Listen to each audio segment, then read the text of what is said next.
E aí galera, tudo tranquilo? Tudo Tunai Forever? Aqui é o Wanderson A7 do canal Química Tunai. Galera, nesse vídeo vou falar para vocês sobre uma coisa super legal nos vestibulares, nas provas do Enem, que é polímeros. Bora lá? Antes de começar a falar sobre polímeros, não esqueçam de se inscrever no canal Química Tunai, sugerir alguns assuntos que você gostaria de saber, entendeu? E no final também dê o seu like se você gostou. E compartilhem somente com a torcida do Corinthians ou do Flamengo, que eu vou ficar muito feliz. Tá bom? Bora lá? Então, o que são polímeros? Bom, polímeros são macromoléculas. O que é isso, Wanderson? Macromolécula. Uma molécula muito grande, entendeu? Então, a definição de polímeros, que é muito bonitinha. Macromoléculas formadas a partir de moléculas menores, tá? Mas quem são essas moléculas menores? São os monômeros. Alguns autores poderiam chamar isso apenas de meros.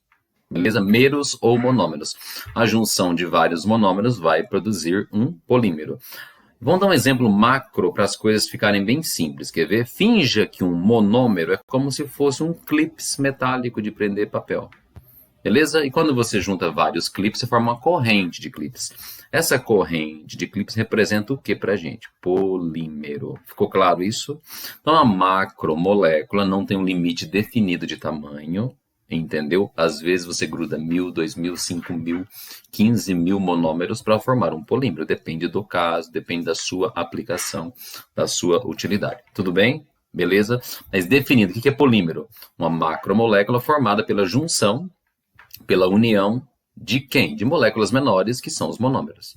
Mas como que acontece essa junção? Bom, tem várias formas, várias reações de polimerização.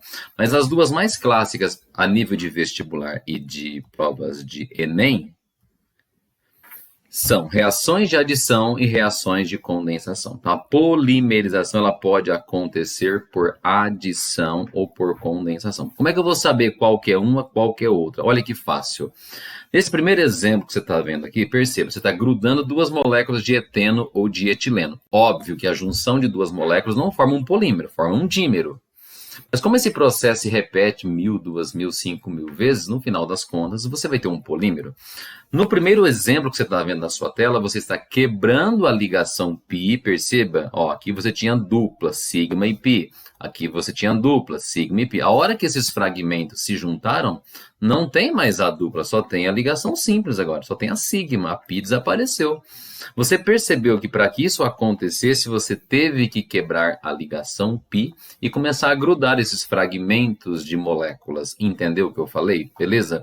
Então, nesse primeiro exemplo, o que nós estamos vendo? Uma reação de polimerização por adição. Na reação de adição, você normalmente rompe a ligação π ou eventualmente rompe alguma estrutura cíclica também, como acontece em alguns tipos de nylon, tá bom? Mas, resumidamente, na reação de adição, você quebra a ligação π, aí você começa a adicionar esses fragmentos um no outro, forma uma molécula gigante, uma macromolécula, que é um polímero. Então, o primeiro exemplo que você está vendo aí é uma polimerização por adição. Beleza? Vamos para a segunda. Na segunda reação, você está grudando uma molécula de fenol, uma molécula de formol, outra molécula de fenol, outro formol, e por aí vai alternadamente. Tudo bem? Só que para essa junção acontecer, perceba que você está eliminando alguém. Você está eliminando molécula de água, percebeu isso? E de onde que está saindo essa água? Sai um hidrogênio de uma molécula de fenol, sai um outro hidrogênio da outra molécula de fenol e sai também um oxigênio da molécula de formol ou metanol, que é a mesma coisa. Perceba que você está tendo que arrancar alguma molécula para poder provocar a polimerização. Então, nesse caso, você não tem mais uma simples adição. Quando você elimina alguém, o nome desse processo é o quê? Polimerização por condensação. Mas tem que ser obrigatoriamente água, Wanderson? Não, tem reações que eliminam HCl, eventualmente metanol. Mas na maioria dos casos, nos vestibulares e na prova do Enem, é a água que você manda embora. Isso vale inclusive para os polímeros naturais, como por exemplo proteínas, onde os aminoácidos se condensam, perdem água para poder formar um polipeptídeo. Nos polissacarídeos tipo fica estranho falar tipo, né? Nos polissacarídeos, como por exemplo, celulose, amido, glicogênio e por aí vai. Tudo bem? Resumindo, polimerização normalmente é adição ou é condensação. Quando você apenas quebra a ligação π, adição. Quando você tem que eliminar alguma molécula, que normalmente é água, reação de condensação. Bora lá? E eu vou falar para você nesse vídeo de 3 polímeros super bacana. Não que existam só os 3. Mas se você entender um pouquinho desses 3, você vai ter uma ideia de outros que podem aparecer numa prova para você. E um cara super comum é chamado de polietileno, beleza? O nome já te dá uma ideia do que seria isso, né? Seria você grudar várias unidades de etileno ou eteno, que são sinônimos, inclusive. Então, beleza? Vamos lá? Olha para esse desenho que apareceu para você aqui. Isso aqui é etileno. Em condições de pressões e temperaturas adequadas, você consegue quebrar a ligação mais fraca. Ah, a gente quebra a π, né, Wanderson? A sigma continua. Beleza? Percebe que tinha dupla, agora só tem ligações simples. Ok, beleza? Mas quando você quebra essa ligação π, você forma um radical bivalente. Como assim um radical bivalente? Um radicalzinho que tem 2 valências livres, percebeu? Nas 2 extremidades você tem valências livres. Então, um fragmento desse começa a grudar num fragmento vizinho, vai grudando. Imagina zilhões de moléculas grudando. Vai formar aquela corrente de clipes gigante, entende? Quando você gruda várias unidades de etileno, o que você vai produzir para mim? O tal do polietileno. Entendeu? Aqui tem uma das aplicações dele, né, que você conhece. Vamos fazer um negócio bacana, vamos classificar esse cara. Bom, tem vários critérios para classificação. Primeiro, a ocorrência dele. Bom, esse cara ele é sintético, não existe uma árvore que produza polietileno. Então ele é sintético. Por que ele é polímero de adição? Porque você quebrou a ligação π para acontecer a polimerização. Por que esse nome homopolímero? Porque você usou apenas um tipo de monômero. É possível usar vários. Aí você teria um heteropolímero ou copolímero. Nesse caso é um homopolímero, porque a sua correntinha de clipes foi feita com apenas um tipo de clipes. Por que ele é termoplástico, Wanderson? Porque ele tem uma reciclabilidade. Você pode aquecê-lo, ele amolece, você molda ele de novo, beleza? E a representação dele nas cooperativas de recicláveis é essa que você está vendo aí, ó.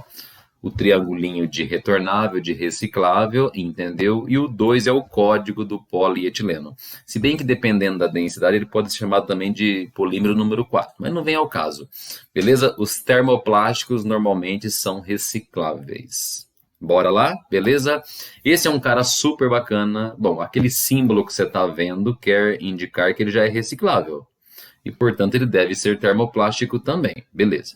Polietileno tereftalato é o que você chama de PET. Não é seu cachorrinho nem seu gatinho. Óbvio. O que é PET? Polietileno tereftalato. E como que esse cara é feito? Bom, o PET é feito da reação entre um diácido, que é esse cara aqui, chamado de ácido tereftálico, e feito desse diálcool aqui, que é chamado de etilenoglicol ou etanodiol. Bom, você já sabe lá da química orgânica básica que a reação entre ácido e álcool produz éster e água. Se o pai bebe ácido e a mãe bebe álcool, a éster bebe água. Ácido mais álcool sempre dá éster e água. Beleza. Bom, perceba que a água já está aqui, ó. Está sendo representado. O que é menos água? Você está perdendo água. Wanderson, de onde que saiu essa água? Essa água sai daqui, ó. Essa hidroxila combina com esse hidrogênio, por exemplo, já formou água, que você está vendo aqui. O que mais forma? Bom, se você grudar esses 2 fragmentos de ácido e de álcool, vai formar um éster, um só. Só que eu quero que você entenda que quando se fala de polímero, a gente não gruda só 2 moléculas, a gente gruda milhares de moléculas às vezes. Então, ó, esse pedacinho que você está vendo aqui te lembra o quê? Isso é um éster. Mas eu quero que você entenda que isso pode acontecer de maneira bem grande, bem contínua. Então, eu vou ter vários ésteres na mesma molécula. É exatamente por isso que esse PET que você está vendo aí, ele poderia ser classificado na boa como sendo um poliéster. Por que ele é um poliéster? Porque a função orgânica éster, ela vai aparecer muitíssimas vezes, tudo bem? Então, esse cara que você está vendo, produzido pela reação entre um diácido e um diálcool, ele pode ser chamado de poliéster. Mas, além disso tudo, como é que fica o restante da classificação para ele? Por que ele é sintético? É porque não tem uma árvore que produza PET. Por que ele é de condensação? Porque você teve que eliminar água para a reação acontecer. Por que ele é copolímero e não mais um homopolímero? Porque você grudou dois tipos de clipes. O primeiro clipes que você está vendo aqui é o ácido tereftálico. O segundo clipes que você está vendo aqui é o etilenoglicol. São dois clipes diferentes, vamos dizer assim. E por que termoplástico? Porque ele tem uma certa reciclabilidade. Dá para você moldá-lo de novo e fazer um outro objeto. Só para curiosidade, isso que você está vendo nessa figurinha aí é a garrafa de 2 litros de Coca-Cola ou de qualquer outro refri antes do invase. Ela é pequenininha, mas por ser um polímero termoplástico, ela se expande sob pressão. Entendeu o que eu disse? Tudo certo? Show de bola? Vamos para o último desse vídeo. Existe um polímero super legal em provas de vestibulares chamado de baquelite. Beleza? E o que é isso? O que é essa baquelite? É um polímero utilizado para fabricação, por exemplo, de cabos de panela, que você sabe, o cabo de panela ele não derrete. Pode ser que ele queime, que é um fenômeno químico, mas não derrete, que é o fenômeno físico. Se esquecer o cabo da panela no fogo, ele vai provavelmente queimar, mas não vai derreter. Porque a baquelite, ela é infusível, não tem um ponto de fusão. Entendeu? Por que não tem um ponto de fusão? Porque ela é um polímero tridimensionalizado e por isso não permite que você aqueça e derreta de novo para moldar outra vez, não tem jeito. Portanto, ele nem tem um símbolo de reciclável, ele não vai ser termoplástico. Já vou adiantar que ele vai ser termofixo. Mas como que a reação é feita? Você combina fenol com formol ou metanol, outro fenol e vai alternando. Fenol, formol, beleza? Zilhões de vezes. Tranquilo? A reação acontece em meio ácido, mas o que é legal você perceber?